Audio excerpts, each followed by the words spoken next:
जीवमजीवं दव्वं जिणवरवसहेन जनने दीठं देविन्दविन्दवन्दं वन्दे तं सव्यदा शिरसा। द्रव्य संग्रह परम मांगलिक ग्रंथ है। आचार्य नेमिचंद द्वारा यह लिखा गया है। 58 गाथा हैं प्राकृत में। शैली इसकी बहुत ही सुंदर और सुगम अच्छी है, पढ़ने लायक है, सबको पढ़ना चाहिए। विषय इसमें 6 द्रव्य, 7 तत्व, पदार्थ, मोक्ष मार्ग और ध्यान का है। गाथा नंबर 13 चल रही थी, गुण स्थानों की चर्चा, जिसमें अपन ने चौथे गुण स्थान तक देख लिया था। 5वां गुण स्थान का नाम है देश विरत गुण स्थान।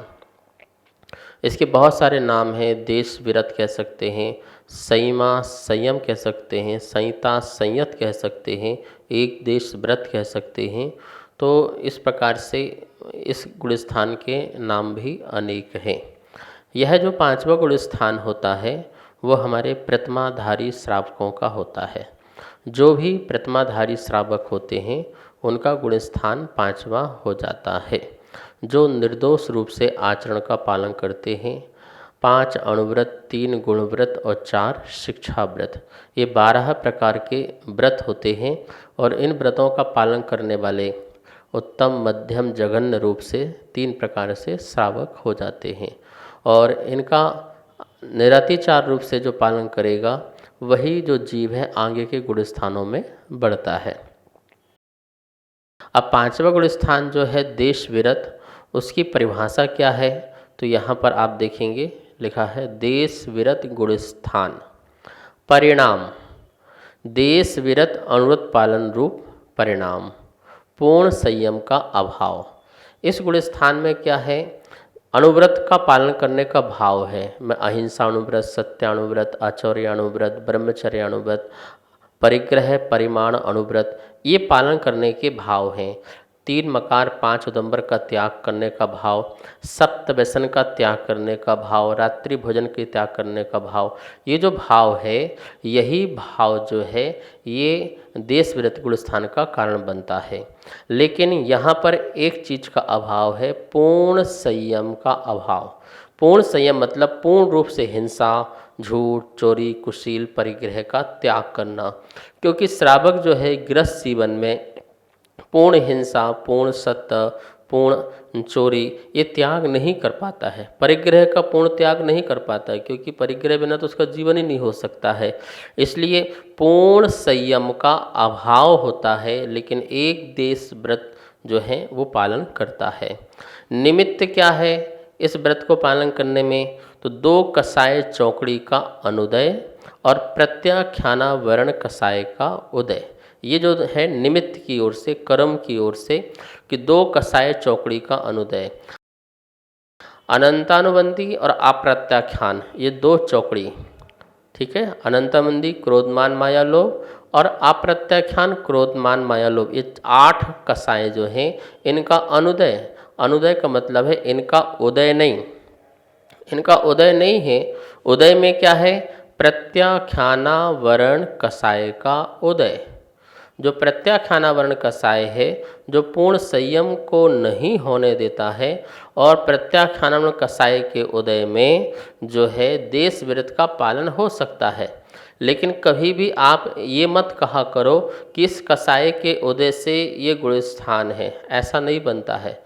कसाय के अभाव से गुण स्थान बनता है संयम वाले, इस बात को ध्यान रखना। जो संयम का पालन हो रहा है वो कसाय के अभाव से हो रहा है, कसाय के उदय से नहीं हो रहा है। कसाय का उदय तो हमारे आगे के और जो बड़े बड़े संयम हैं उन संयम को नहीं होने देता है, उनको रोकता है। तो कसाय तो घात करने वाली होती है, कसाय सदा ही घात करने वाली होती है। जैसे संजलन कसाय है मुनिराज के, और वो कसाय का उदय हो रहा हो तो ये ध्यान रखना वो संजलन कसाय भी मुनिराज के यथाख्यात जो चारित्र है, उच्च कोटि का जो चारित्र है, उस चारित्र का अभाव कर रहा है, घात कर रहा है। तो घातने वाली कसाएं जो हैं वो कैसे हमारे लिए संयम प्रकट कर सकती हैं? नहीं। तो इसलिए बोल रहे हैं यहाँ पे दो कसाई की जो चौकड़ी है, अनंतावंदी और अप्रत्याख्यान, इनका अनुदय, इनका उदय नहीं है। तो इनके अनुदय, इनके उदय के अभाव में आत्मा का जो पूर्ण जो अनुगत पालन करने का भाव प्रकट हुआ है, वही भाव जो है यहाँ पर देश विरत गुणस्थान कहलाता है। जैसे कि इसका नाम है देश विरत, देश मतलब पूर्ण रूप से नहीं, विरत, विरत मतलब संयम, जहाँ संयम पूर्ण नहीं है उसका नाम देश विरत गुणस्थान, उस जीव का वह स्थान, ठीक है ना। और इस गुणस्थान में कौन सा चारित्र रहता है, तो छायोसमिक चारित्र रहता है। कौन सा चारित्र है, छायोसमिक चारित्र है। क्या है छायोसमिक चारित्र की परिभाषा, तो यहाँ लिखा हुआ है छायोसमिक भाव कैसे या चारित्र कैसे। अप्रत्याख्यानावरण का वर्तमान में उदयाभावी क्षय, आगामी सदवस्था रूप उपशम, प्रत्याख्यानावरण का उदय से जो जीव में संयम रूप परिणाम प्रकट होते हैं उसे छायोसमिक भाव या छायोसमिक चारित्र कहते हैं। जो चार जो कर्म हैं, जो चार कसाएँ हैं, क्रोध मान माया लोभ, वो अनंतावंदी की और अप्रत्याख्यान की, मतलब 8 हो गई। इन 8 कसाय का क्या करना है, वर्तमान में उदयाभावी 6, इनका उदय में अभाव, इनका उदय नहीं रह सकता संयमी जीव को, ठीक है ना। और वो फिर कैसे रहेंगी सत्ता में, तो सत्ता में भी उसी रूप में ही रहेंगी। जब उदय में आएंगी तो वो उदय अपने स्वरूप में ना आकर के परमुख में आएंगी, प्रत्याख्यानावरण रूप में उदय में आएंगी। तो प्रत्याख्यानावरण कसाय का उदय, इससे जो जीव में चारित्र के प्रति भाव हैं, चारित्र पालन करने के भाव हैं, वह ही भाव जो है छायोसमिक भाव कहलाते हैं। यहाँ पर इस छायोसमिक भाव से उस जो जीव को क्या क्या भाव होते हैं, तो 1 से लेकर के 11 प्रकार की प्रतिमाओं का पालन करने का भाव होता है। प्रतिमा का मतलब होता है स्थान, तो श्रावक का कौन सा स्थान है बढ़ रहा है, उस भाव को ध्यान यहाँ पर रखना है। 11 प्रतिमा कौन सी होती हैं, उनके नाम क्या हैं, तो यहाँ लिखा है पहली दर्शन प्रतिमा, दूसरी व्रत प्रतिमा, तीसरी सामायिक प्रतिमा, चौथी प्रोजोपवास, पांचवी सचित त्याग, छठवीं देवा मैथुन त्याग अथवा रात्रि भुक्ति त्याग, सातवीं ब्रह्मचर्य, आठवीं आरंभ त्याग, नौवीं परिग्रह त्याग, 10वीं अनुमति त्याग और 11वीं उद्दिष्ट त्याग। इस प्रकार से ये जो है 11 प्रकार की प्रतिमा होती हैं। और ये जो 11 प्रकार की प्रतिमाएं हैं, इसमें जो पालन करता है उसे संयमा संयम या वीरता विरत कहते हैं। अब आप देखिए संयमा संयम और वीरता विरत, संयम प्लस असंयम, विरत प्लस अविरत, मतलब एक ही काल में एक ही समय में यह जीव जो है संयमी भी है और असंयमी भी है, विरत भी है और अविरत भी है। आपके मन में प्रश्न खड़ा हो रहा होगा कि ये कैसे हो सकता है कि एक ही समय में संयम भी हो या असंयम भी हो, ये तो बहुत मुश्किल वाली बातें हैं। पर परिणामों की विचित्रता ही ऐसी है, कैसे वो एक समय में संयम भी है और एक समय असंयमी भी है। यहाँ लिखा हुआ है एक काल में वीरता विरत, विरत क्यों है, क्योंकि त्रस हिंसा का त्यागी है।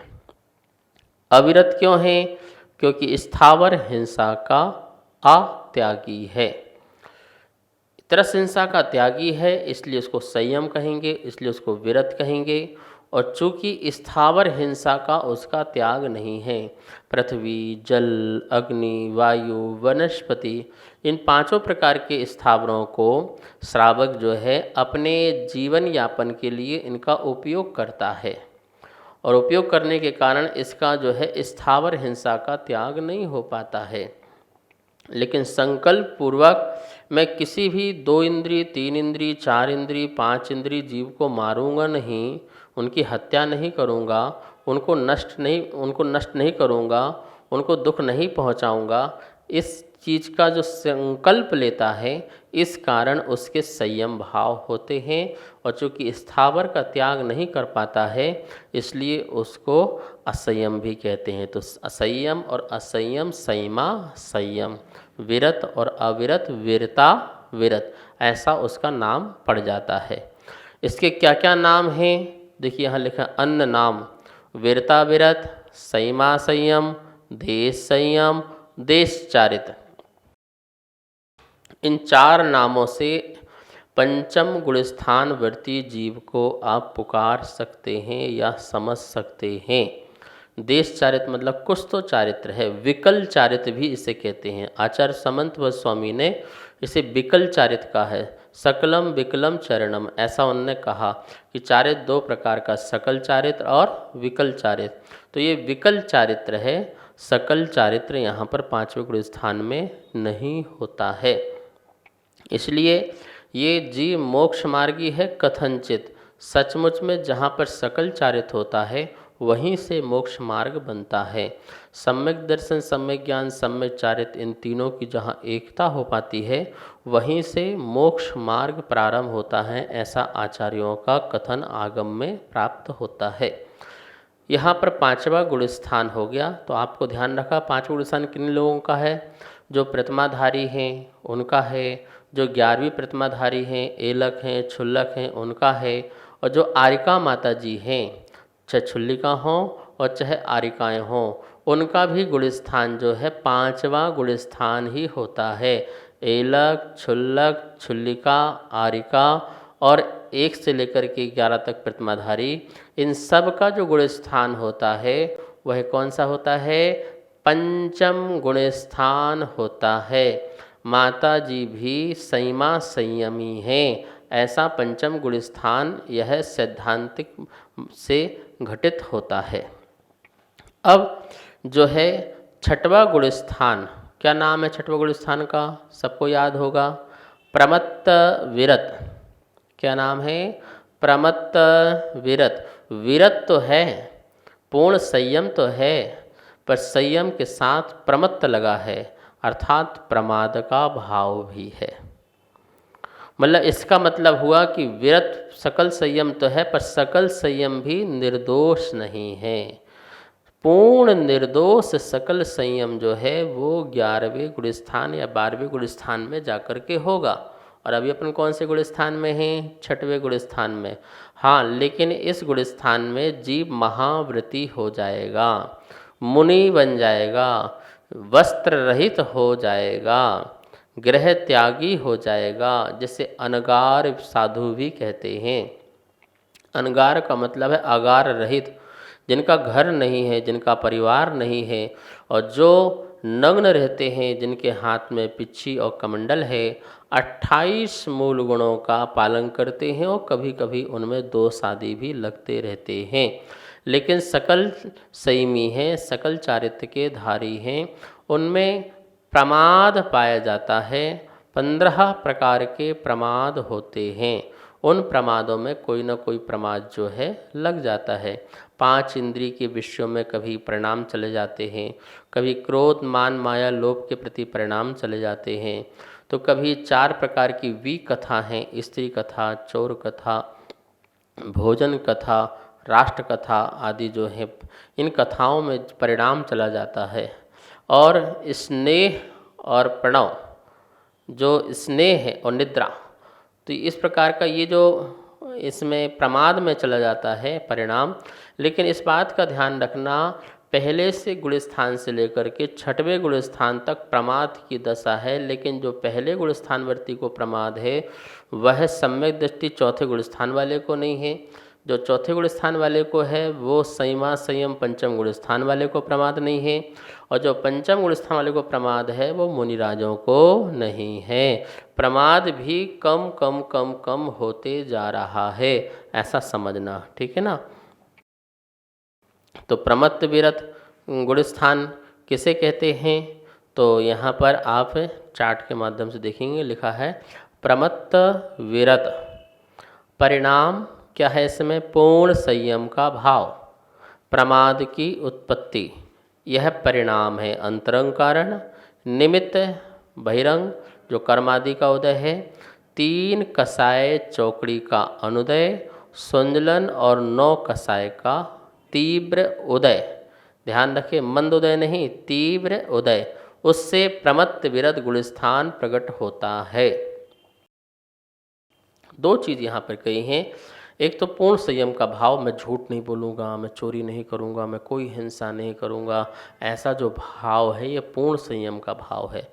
लेकिन इसमें भी जो प्रमादपना है, जो हमारा निष्प्रयोजनकार है, वो भी हो जाता है। इसलिए यहाँ पर ये परिणाम जो हैं, ये परिणाम प्रमत्त के परिणाम होंगे, ठीक है ना, और संयम के भी परिणाम होंगे। निमित्त क्या है?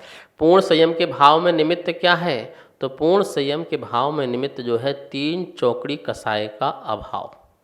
3 चौकड़ी कसाय का भाव, अनंतामंदी, अप्रत्याख्यान और प्रत्याख्यान।